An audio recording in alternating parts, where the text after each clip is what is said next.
विश्ववंदनीय तथागत भगवान बुद्ध, महामानव, परमपूज्य भारतरत्न डॉक्टर बाबासाहेब आंबेडकर यांच्या अभूतपूर्व विचारांचा वारसा, क्रांतिकारी विचारांचा वारसा पुढे नेण्याकरता आजच आपला यूट्यूब चॅनल धम्मजागर हा सबस्क्राईब करा, शेअर करा, लाईक करा आणि कमेंट करा. जय भीम. मित्रांनो, आज आपण ह्या ठिकाणी अष्टशील आणि उपोषण आणि ते कसं करावं याबद्दल आज सविस्तर रूपाने आपण पाहणार आहोत.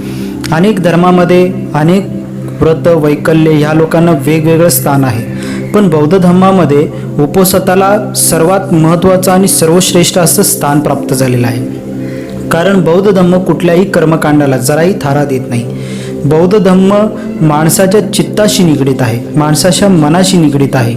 माणसाला चांगले सुकर्म करण्यासाठी तो सदैव प्रवृत्त करत असतो. म्हणून बौद्ध धर्माचं उपोषण हे माणसाच्या उन्नतीचा आणि त्याच्या प्रगतीचा सगळ्यात महत्त्वाचा आणि पहिला टप्पा आहे. उपोषण धारण कसं करावं? उपोषण धारण करताना महिन्यातून 4 वेळा उपोषण धारण केलं जातं. त्यामध्ये आठवड्याच्या 2 अष्टमी आहेत, एक अमावस्या आहे आणि एक पौर्णिमा आहे. असं महिन्यातून 4 वेळा या उपोषणाचं पालन होत असतं. आणि उपोषणाचं पालन आपण ज्या दिवशी करतो त्या दिवशी आपण रोजच्या प्रमाणे आपली आंघोळ पांघोळ करून नाश्ता करून 12च्या आत आपल्याला अष्टशील घ्यायचं आहे, अष्टशील म्हणायचं आहे. आणि अष्टशील म्हटल्यानंतर त्या ठिकाणी 12च्या आत म्हणजे दुपार होण्याआधी आपल्याला भोजन करायचं आहे. आणि भोजन करून जे अष्टशील आपण ग्रहण केलेलं आहे त्या अष्टशिलाचं त्या दिवसाला आपल्याला पालन करायचं असतं.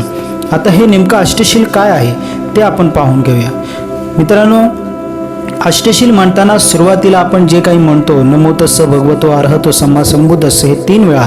आणि ज्याप्रमाणे त्रिसरण पंचशिलामध्ये वरची जी 3 रत्न आहेत, बुद्धं नमामि, धम्मं नमामि, संघं नमामि, आणि त्यानंतर आपण जसं बुद्धाला अनुसरतो आणि ज्याप्रमाणे आपण बुद्धं शरणं गच्छामि, धम्मं शरणं गच्छामि, संघं शरणं गच्छामि, द्वितीयंपी आणि तृतीयंपी म्हणतो, त्यानंतर आपल्याला हे अष्टशील घ्यायचं आहे. अष्टशिलामध्ये पहिलं शील आहे पाणातिपाता वेरमणी सिक्कापदं समादियामि. याचा अर्थ मी जीव हिंसेपासून अलिप्त राहण्याची प्रतिज्ञा करतो. अष्टशिलातलं दुसरं शील आहे अदिन्नदाना वेरमणी सिक्कापदं समादियामि. मी चोरी करण्यापासून अलिप्त राहण्याची प्रतिज्ञा करतो. तिसरं शील आहे अब्रह्मचार्या वेरमणी सिक्कापदं समादियामि. मी ब्रह्मचार्याचं पालन करण्याची प्रतिज्ञा करतो. चौथं शील आहे मुसावादा वेरमणी सिक्कापदं समादियामि. मी खोटे बोलण्यापासून अलिप्त राहण्याची प्रतिज्ञा करतो. 5वं शील आहे सुरामेरय मज्जपमाद ठाणा वेरमणी सिक्कापदं समादियामि. मी मद्य तसेच मोहात पाडणाऱ्या इतर सर्व मादक वस्तूंच्या सेवनापासून अलिप्त राहण्याची प्रतिज्ञा करतो. 6वं शील आहे विकाल भोजना वेरमणी सिक्कापदं समादियामि. मी अवेळी भोजन करणार नाही अशी प्रतिज्ञा करतो. 7वं शील आहे नच्च गीत वदित वसुक दस्सनं माला गंध विलेपन धारणा मंडं विभुस्सठाना वेरमणी सिक्कापदं समादियामि. मी नृत्य, गायन, वाद्य, जत्रा, तमाशे पाहणे तसेच माला गंध, सुगंधित द्रव्य उठणे, शरीर शृंगार करणार नाही. तसेच आभूषणाआदी वस्तूंपासून अलिप्त राहण्याची प्रतिज्ञा करतो. 8वं शील आहे उच्चायसना महायसना वेरमणी सिक्कापदं समादियामि. मी उच्च शयासनावर आणि महाशयासनापासून विरत राहण्याची प्रतिज्ञा करतो. अशा स्वरूपात आपण उपोषणाच्या दिवशी या अष्टशिलाचं, या 8 शिलांचं परिपूर्णतेने पालन करायचं असतं. आणि त्यानंतर आपला संपूर्ण दिवस हा अष्टशिलामध्ये आपण बंदिस्त करायचा असतो. त्यानंतर दुसऱ्या दिवशी ज्या वेळेला आपण उठतो त्या दिवशी आपण पंचशील म्हणून हे उपोषण सोडू शकता. आणि ज्या वेळेला उपोषण आपण धरतो त्यावेळेला इतर गोष्टींपासून आपण अलिप्त आणि वेगळं तर होतोच, पण त्या दिवशी बौद्ध धम्माचं वाचन करा, बौद्ध धम्माबद्दल जाणून घेण्याचा प्रयत्न करा. महामानव डॉक्टर बाबासाहेब आंबेडकरांची भाषणं, लेखन, पुस्तकं यांचं वाचन करा. वेळ मिळाला तर विपश्यना करा, ध्यानधारणा करा. त्यानुसार या उपोषणाचा जो संपूर्ण दिवस असतो तो त्याप्रमाणे तुम्हाला घालवायचा आहे. धन्यवाद. याआधी आपण पाहिलं की उपोषण नेमकं कसं धरावं किंवा त्याचं पालन कसं करावं. आता आपण जाणून घेणार आहोत की उपोषणाचे प्रकार काय. तर भगवान बुद्धाची ही वाणी आहे, ती आपण जाणून घेण्याचा प्रयत्न करणार आहोत. आपण उपोषण याविषयी बुद्ध काय म्हणतात ते आपण पाहूया. मी असे ऐकले आहे, एके समयी भगवान बुद्ध श्रावस्थित मिगार मातेच्या पूर्वाराम प्रसादात विहार करीत होते. त्या समयी मिगार माता उपोषणाच्या दिवशी जेथे भगवान बुद्ध होते तेथे गेली. जाऊन भगवंतांना अभिवादन करून एका बाजूला बसली. एका बाजूला बसलेल्या मिगार माता विशाखेला भगवंताने म्हटले, विशाखे, आज तू दिवस उगवताच आलीस. विशाखा, आज मी उपोषण धरले आहे. भगवान, उपोषण 3 प्रकारचे असते. विशाखा, कोणत्या 3 प्रकारचे? भगवान, पहिलं गोपाल उपोषण, दुसरं निग्रत उपोषण, तिसरं आर्य उपोषण. भगवान, पहिलं गोपाल उपोषण म्हणजे काय? ज्याप्रमाणे कोणी गुराखी संध्याकाळी मालकांना त्याच्या गायी परत करतो, असा विचार करतो की आज या गायींची अमुक अमुक ठिकाणी चारा खाल्ला, आज या गायींनी अमुक अमुक ठिकाणी पाणी प्यायले, उद्या गायी अमुक अमुक ठिकाणी चरतील, तसेच अमुक अमुक ठिकाणी पाणी पितील. या प्रकारे विशाखे तेथे कोणी उपोषण धरणारा असा विचार करतो की आज मी हे खाल्ले आहे, तसेच असे भोजन केले आहे, उद्या मी हे खाईन, तसेच असे असे भोजन करेन. तो त्या लोभयुक्त चित्ताने दिवस घालवत असतो. विशाखे या प्रकारचे गोपाल उपोषण असते.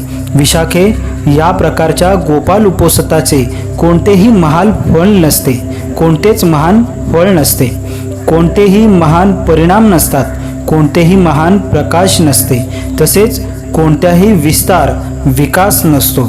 अशा प्रकारच्या उपोषणाने त्यांच्या कामवासना वाढतात व तो गंध, रस, रूप आणि स्पर्श त्यांच्या लोभाने युक्त होतो. अशा या उपोषणात गोपाल उपोषण असे म्हणतात. दुसरं उपोषण निग्रत उपोषण. हे विशाखे, निग्रत उपोषण कशा प्रकारचे असते? विशाखे, निग्रत नावाचा श्रमणाचा एक प्रकार आहे.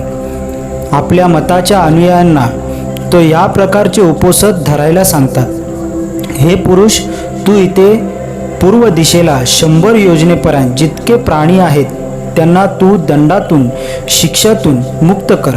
उत्तर दिशेला 100 योजनेप्रमाणे जितके प्राणी आहेत त्यांना तू दंडातून मुक्त कर. दक्षिण दिशेला 100 योजनेपर्यंत जितके प्राणी आहेत त्यांना तू दंडातून मुक्त कर. या प्रकारे काही प्राण्यांना विषयी दया व्यक्त करतात, त्यांच्याविषयी मात्र दया व्यक्त करत नाही. ते उपोषणाच्या दिवशी श्रावकांना व या प्रकारचे उपोषण घ्यायला सांगतात. हे पुरुष, तू ये, सर्व वस्त्रांचा त्याग करून या प्रकारचे व्रत स्वीकार. मी कोठे नाही, मी कुणाचा नाही, मी काही नाही आणि माझे कुठे काहीही नाही, परंतु त्याचे माता पिता मात्र जाणतात की हा माझा पुत्र आहे, आणि पुत्रसुद्धा जाणतो की हे माझे पुत्र पत्नी आहेत. त्यांचे दास, नौकर, चाकर सुद्धा जाणत असतात की हा आपला मालक आहे. तो सुद्धा जाणत असतो की हा माझा दास आहे. नोकर चाकर आहेत. ज्या समयी सर्व व्रत घेतात असतात त्या समयी ते मात्र खोटे व्रत घेत असतात. मी म्हणतो की खोटे व्रत खोटे बोलणारे असते. ती रात्र गेल्यानंतर ते त्या टाकलेल्या वस्तूंना कुणी दिल्याशिवायच उपयोगात आणतात. या प्रकारे चोरी करणारे असतात. याप्रमाणे विशाखे निग्रस्त उपोषण असते. विशाखे या प्रकारच्या उपोषणाचे कोणतेही महान फळ नसते, महान परिणाम नसतात, महान प्रकाश नसतात. तिसरं आर्य उपोषण. हे विशाखे, आर्य उपोषण कशा प्रकारचे असते? ज्याचे पालनाने मनाचे क्लेश नष्ट होऊन ते पवित्र, शुद्ध, निर्मळ बनते, त्याला आर्य उपोषण म्हणतात. मलिन मनाला क्रमाक्रमाने साफ स्वच्छ करावे लागते. आर्य श्रावक आपल्या मलिन मनाला शुद्ध करण्याकरता बुद्धानुपस्थिती करतो.